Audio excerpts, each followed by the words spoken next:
ವೀಕ್ಷಕರೇ, ಕನ್ನಡದ ಯೂಟ್ಯೂಬರ್ ಆದಂತಹ ಸಮೀರ್ ಎಂಬುವರು ಅತ್ಯಾಚಾರ ಹಾಗೂ ಕೊಲೆ ಪ್ರಕರಣದ ಕುರಿತಾಗಿ ಮಾಡಿದಂತಹ ವಿಡಿಯೋವೊಂದು ಇವಾಗ ಸಾಮಾಜಿಕ ಜಾಲತಾಣದಲ್ಲಿ ಸಿಕ್ಕಾಪಟ್ಟೆ ವೈರಲ್ ಆಗುತ್ತಿದೆ.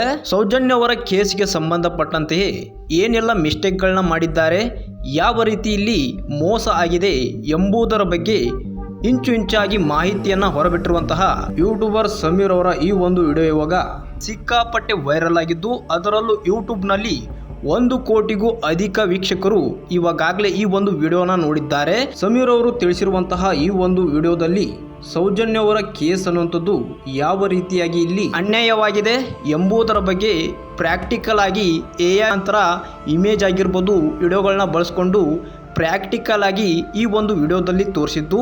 ಇದನ್ನು ನೋಡಿದಂತಹ ವೀಕ್ಷಕರು ಕಮೆಂಟ್ ಬಾಕ್ಸ್ ಅಲ್ಲಿ ಹೇಳ್ತಾ ಇರೋದು ಒಂದೇ, ಸೌಜನ್ಯ ಅವರಿಗೆ ಇಲ್ಲಿ ತುಂಬಾನೇ ಅನ್ಯಾಯವಾಗಿದೆ, ಈ ಒಂದು ಅನ್ಯಾಯಕ್ಕೆ ನ್ಯಾಯ ಸಿಗಲೇಬೇಕು ಅಂತ ಎಲ್ಲರೂ ಕೂಡ ಪ್ರತಿಯೊಬ್ಬರು ಕಮೆಂಟ್ ಬಾಕ್ಸ್ ಅಲ್ಲಿ ಕಮೆಂಟ್ ಮಾಡಿ ತಿಳಿಸಿರುವಂತದ್ದು. ಅದರಲ್ಲೂ ಈ ಒಂದು ವಿಡಿಯೋದಲ್ಲಿ ಸಮೀರ್ ಅವರು ತಿಳಿಸಿರುವಂತಹ ಧರ್ಮಸ್ಥಳ ದೇವಾಲಯ ಒಂದು ಜೈನ್ ದೇವಾಲಯ ಎಂಬುದನ್ನ ಅದರ ಮಾಲೀಕರೇ ಸರ್ಕಾರಕ್ಕೆ ತಿಳಿಸಿದ್ದಾರೆ ಎಂದು ಸಾಕ್ಷಿಯನ್ನು ಸಹ ಸಮೀರ್ ಅವರು ತಿಳಿಸಿರುವಂತದ್ದು. ಸದ್ಯ ಈ ಒಂದು ವಿಡಿಯೋದ ತುಣುಕನ್ನಂಥದ್ದು ಇವಾಗಲೇ ಸಾಮಾಜಿಕ ಜಾಲತಾಣಗಳಲ್ಲಿ ಸಿಕ್ಕಾಪಟ್ಟೆ ವೈರಲ್ ಆಗುತ್ತಿದೆ. ಅದರಲ್ಲೂ ವಿಶೇಷವಾಗಿ ಸೌಜನ್ಯ ಅವರ ಕೇಸ್ಗಿಂತ ಈ ಒಂದು ಧರ್ಮಸ್ಥಳದ ದೇವಾಲಯಕ್ಕೆ ಹೆಚ್ಚು ಇವಾಗ ಚರ್ಚೆ ಅನ್ನುವಂಥದ್ದು ಶುರುವಾಗಿದ್ದು, ಇದರ ಬೆನ್ನಲ್ಲೇ ಇನ್ಸ್ಟಾಗ್ರಾಮ್ ಖಾತೆ ಮುಖಾಂತರ ವಿಡಿಯೋನ ಹಂಚಿಕೊಂಡಂತಹ ಸಮೀರ್ ಅವರು ತನಗೆ ಯಾವಾಗ ಬೇಕಾದರೂ ಏನು ಬೇಕಾದರೂ ಆಗಬಹುದು ಅಂತ ವಿಡಿಯೋ ಮುಖಾಂತರ ತಿಳಿಸಿರುವಂಥದ್ದು.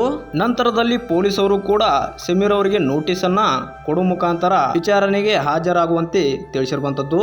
ಒಟ್ಟಿನಲ್ಲಿ ಸಮೀರ್ ಅವರು ಮಾಡಿದಂಥ ಈ ಒಂದು ವಿಡಿಯೋ ಇವಾಗ ಸಿಕ್ಕಾಪಟ್ಟೆ ವೈರಲ್ ಆಗುತ್ತಿದ್ದು, ಸೌಜನ್ಯ ಅವರ ಕೇಸು ಹೀಗಾಗಿದೆ ಅಂತ ಜನರು ತುಂಬಾನೇ ಆಕ್ರೋಶವನ್ನು ಹೊರಹಾಕ್ತಾ ಇದ್ದಾರೆ.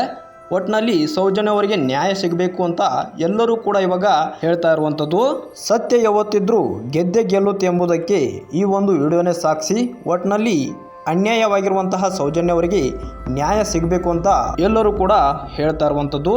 ಯಾರೆಲ್ಲ ಈ ಒಂದು ವಿಡಿಯೋನ ನೋಡಿದ್ದೀರಿ ತಪ್ಪದೆ ಎಲ್ಲರೂ ಕಮೆಂಟ್ ಬಾಕ್ಸಲ್ಲಿ ಕಮೆಂಟ್ ಮಾಡಿ ತಿಳಿಸಿ, ನಿಮಗೆ ಏನು ಅರ್ಥ ಆಯಿತು, ಈ ಒಂದು ವಿಡಿಯೋದಲ್ಲಿ ನಿಮಗೆ ಯಾವ ರೀತಿ ಅನ್ಯಾಯವಾಗಿದೆ ಎಂಬುದು ಅರ್ಥವಾಗಿದೆ ಎಂಬುದನ್ನು ನಿಮ್ಮ ಒಂದು ಅನಿಸಿಕೆಯನ್ನು ಕಮೆಂಟ್ ಬಾಕ್ಸಲ್ಲಿ ಕಮೆಂಟ್ ಮಾಡಿ ತಿಳಿಸಿ.